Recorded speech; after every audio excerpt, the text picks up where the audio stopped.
Pendengar, saat ini masih bersama kami Pro 1 RRNI di Florata pagi ini, dan selanjutnya kami akan wawancara terkait dengan Pemkab Manggarai Timur dorong percepatan status ya desa persiapan. Dan di ujung telepon sudah bersama kita Bapak Gaspar Nanggar, Kepala Dinas Pemberdayaan Masyarakat dan Desa PMD Kabupaten Manggarai Timur.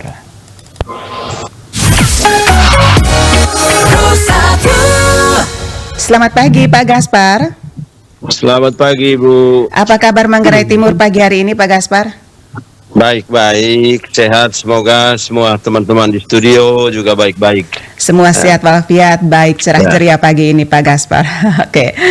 Iya, ini terkait dengan Pemkab Manggarai Timur dorong percepatan status desa persiapan begitu ya Pak Gaspar ya? Siap. Oke. Ini kira-kira apa yang melatar belakangi dorongan percepatan status desa persiapan di Kabupaten Manggarai Timur ini?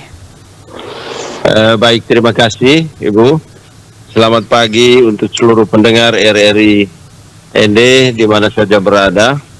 Perlu kami sampaikan, kami dorong untuk percepatkan peningkatan status pemekaran ke definitif desa persiapan di Kabupaten Manggarai Timur, karena begitu lama mereka menunggu proses ini dari 2017 pengusulan awal sampai dengan 2025.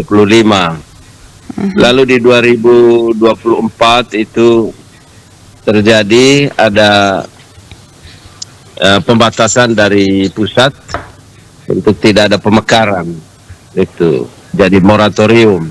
Sehingga di 2025 ini baru kita mulai kembali. Itu. Mungkin itu yang melatar belakangi bagi kami untuk 37 desa itu kami dorong untuk supaya cepat definitif. Ya, Pak Gaspar, sejauh ini sudah berapa desa persiapan diusulkan untuk menjadi desa definitif ya, selain 37 desa tadi ya Pak Gaspar ya? Siap. Ya. Dan kira-kira persyaratannya ini atau kriteria yang harus dipenuhi sebuah desa ini agar bisa berubah statusnya ini, kira-kira kriterianya seperti apa Pak? Ya, baik, terima kasih Ibu. Tentu persyaratan itu tetap kita berpedoman pada Permendagri nomor 1 tahun 2017 tentang penataan desa. Di pasal 7 jelas dia menyampaikan tentang syarat untuk membentuk sebuah desa. Yang pertama, desa induknya harus berusia minimal 5 tahun. Itu sejak pembentukannya. Lalu jumlah penduduk untuk NTT itu 1000 penduduk dan 200 untuk KK, jumlah KK-nya. Mungkin itu syarat yang sangat mutlak dengan beberapa syarat-syarat lain yang harus kita penuhi berdasarkan Permendagri 1 2017.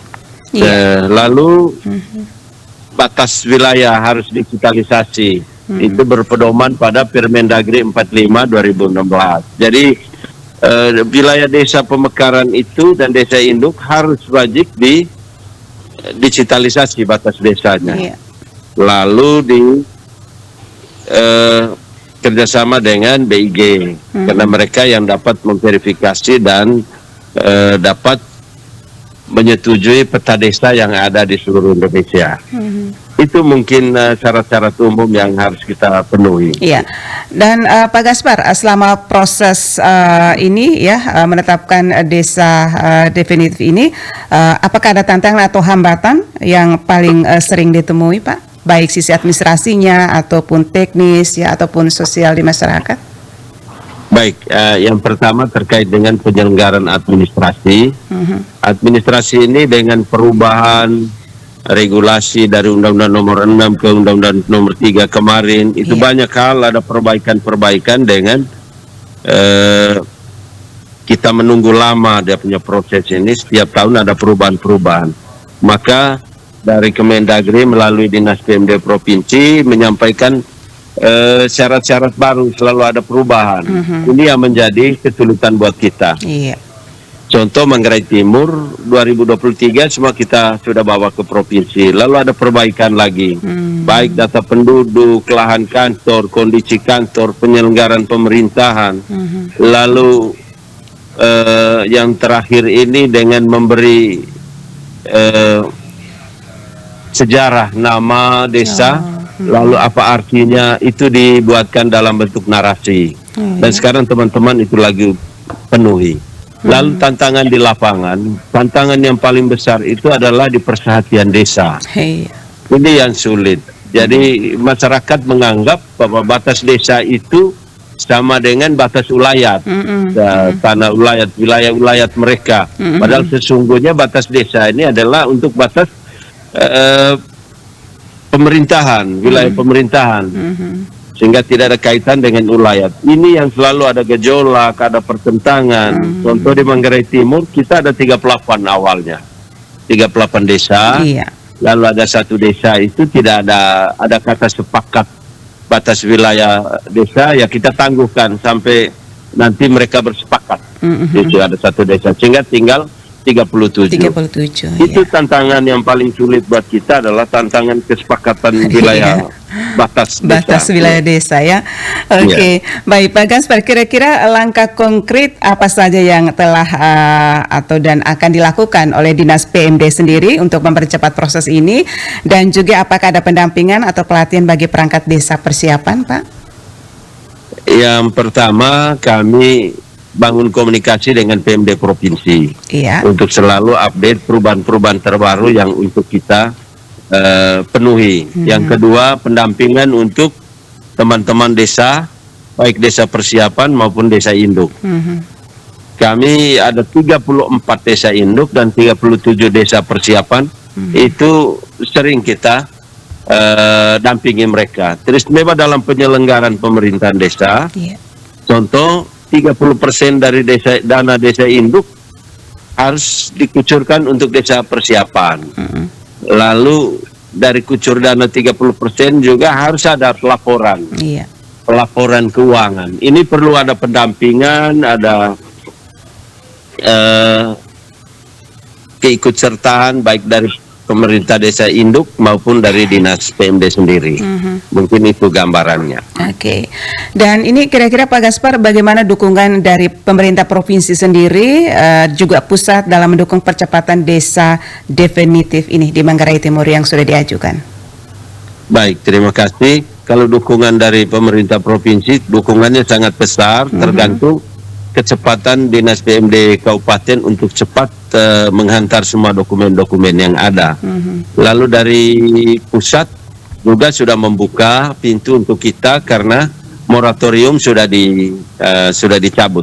Jadi sudah bisa kita proses lebih cepat, dan mereka sangat siap untuk membantu semua daerah-daerah termasuk Manggarai Timur dalam percepatan untuk pendefinitifan desa pemekaran. Pemda sendiri, Pemda Kabupaten Manggarai Timur sendiri sangat dukung untuk percepatan ini, dengan sudah menyiapkan anggaran di tahun 2025 ini untuk proses pendefinitifan desa-desa pemekaran ini.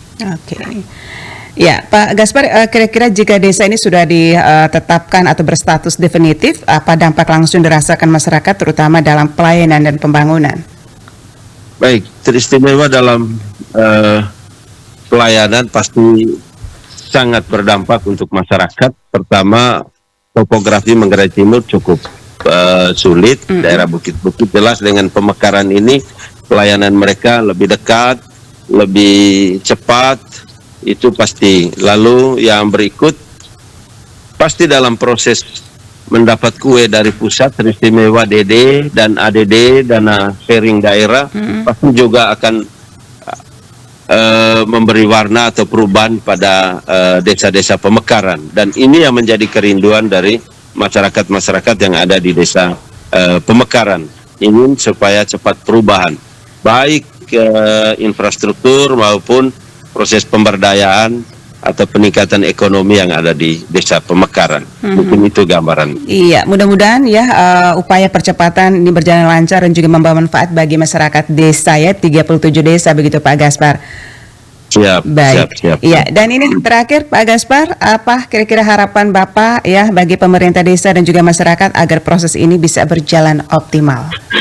Pertama, mungkin masyarakat ya kita harapkan untuk bersabar dengan kita mengikuti proses-proses, karena ini prosesnya juga masih cukup lama ya, cukup panjang. dari provinsi kita ke Kemendagri, dari Mendagri juga tentu pasti ada perbaikan atau ada perubahan yang harus kita lalui.